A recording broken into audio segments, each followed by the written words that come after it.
La plupart des fugitifs se font attraper en quelques heures. Ils courent à toute vitesse, mais ça ne sert à rien. Le vrai truc, c'est de s'arrêter et de se cacher là où personne ne cherchera. Parfois, le meilleur endroit est juste sous le nez des gens, là où ils sont trop occupés pour vous remarquer. Le jour, Manchester est silencieux comme une souris, car la nuit seule lui appartient.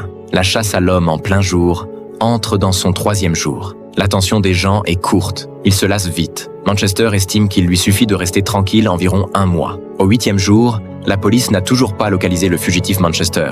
Manchester était autrefois officier de réserve de l'armée américaine, donc il peut survivre même dans des conditions très difficiles, et encore plus dans une ville de jouets bien fournie.